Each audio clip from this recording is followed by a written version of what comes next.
तो नमस्कार दोस्तों, आप सभी का स्वागत है हमारे YouTube चैनल में। तो आज की वीडियो में हम बात करेंगे देश और दुनिया से जुड़ी तमाम छोटी और बड़ी खबरों के बारे में। तो वीडियो शुरू होने से पहले आपसे छोटी सी गुजारिश है कि आप हमारे पहले YouTube चैनल को सब्सक्राइब कर लीजिए और साथ ही बेल आइकन को दबा दीजिए ताकि आपको हर वीडियो की नोटिफिकेशन सबसे पहले मिल सके। तो चलिए आज की वीडियो शुरू करते हैं। तो आज की पहली बड़ी खबर है कि बिहार में कोरोना का कहर, 16 से 31 जुलाई तक लागू किया गया लॉकडाउन। जी हां दोस्तों, को बता दूं कि कोरोना के बढ़ते मामलों को देखते हुए नीतीश सरकार ने फिर लॉकडाउन बढ़ाने का फैसला किया है। बिहार के सभी जिला मुख्यालय, अनुमंडल और ब्लॉक मुख्यालय में 16 से 31 जुलाई तक लॉकडाउन रहेगा। इस दौरान रेलवे और विमान सेवा जारी रहेंगी।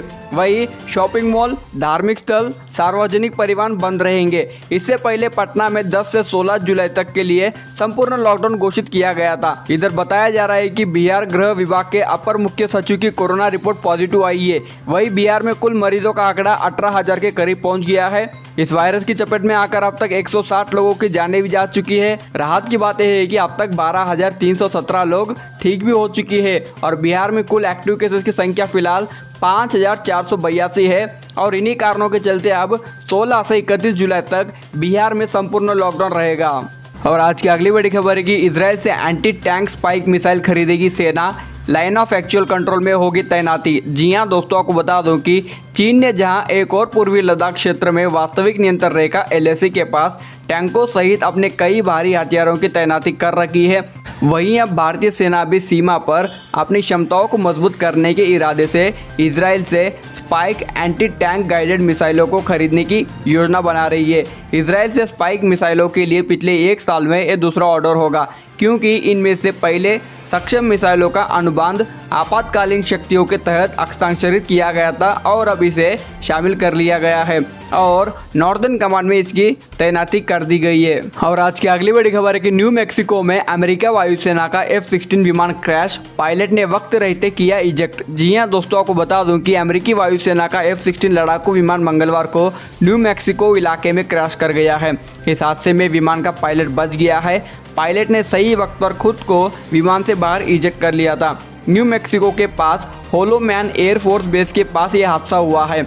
अमेरिकी मीडिया के मुताबिक मई से लेकर अब तक यहां पर 5 हादसे हो चुके हैं, जबकि पिछले 2 हफ्तों में ही 2 F-16 यहां पर क्रैश कर चुके हैं। इससे पहले 1 जुलाई को जो विमान क्रैश हुआ था उसमें एक पायलट की जान भी चली गई थी। और आज की अगली बड़ी खबर है कि नेपाल के PM का बेतुका बयान, बोले नेपाली थे भगवान श्री राम। जी हां दोस्तों, आपको बता दूं कि नेपाल के प्रधानमंत्री KP शर्मा ओली ने एक बार फिर से बेतुका बयान दे दिया है।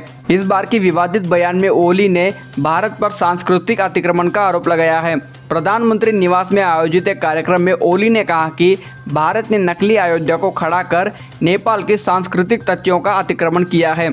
ओली ने दावा किया है कि भगवान श्री राम की नगरी अयोध्या भारत के उत्तर प्रदेश में नहीं है, बल्कि नेपाल के वाल्मीकि आश्रम के पास है। ओली ने कहा कि हम लोग आज तक इस भ्रम में है कि सीता जी का विवाह जिस श्री राम भगवान से हुआ था वो असल में भारतीय नहीं बल्कि वो नेपाली है। और आज की अगली बड़ी खबर है कि भारतीय रेलवे कश्मीर में बना रहा है देश का पहला केबल रेल ब्रिज। जी हां दोस्तों, आपको बता दूं कि कटरा बनियाल रेलवे ट्रैक पर देश का पहला केबल रेल ब्रिज बनाया जा रहा है।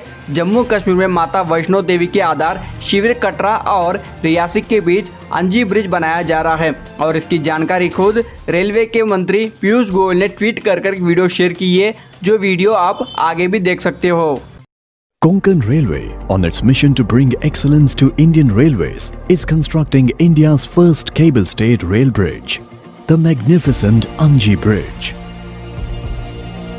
which shall connect Katra and Riasi under the USBRL project. Anji Bridge has a single pylon standing at a height of 331 meters above the riverbed.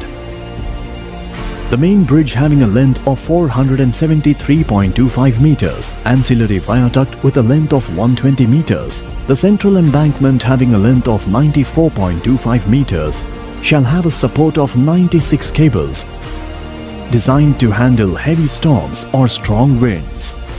The geology of the area is very complex with highly fractured and jointly cherty dolomite rock mass, slope debris material and steep slopes, making it impossible for an arch bridge to be constructed. Moreover, since the pylon had to be constructed on a vertical slope using micropiles of 40-meter depth all around the circumference of 20-meter well foundation, Few unique techniques and equipments were used, namely jump shuttering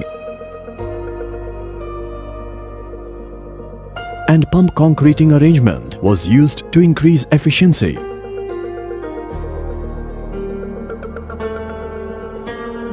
Provide higher safety for workers and save the construction time by about 30%.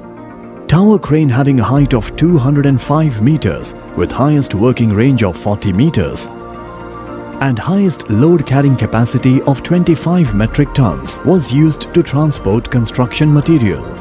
The bridge will have integrated monitoring system by means of numerous sensors installed at various locations on the bridge, recording various critical parameters on real-time basis, helping to identify the structural health of the bridge all the time. With the best of technology and brilliance in engineering, Konkan Railway is always committed to work for a better, more connected and smarter India.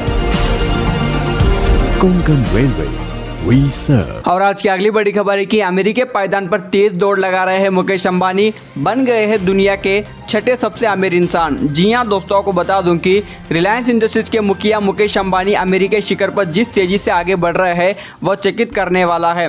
वह Google के संस्थापकों सर्गी Brin और Larry page को पछाड़कर दुनिया के छठे सबसे अमीर व्यक्ति बन गए हैं।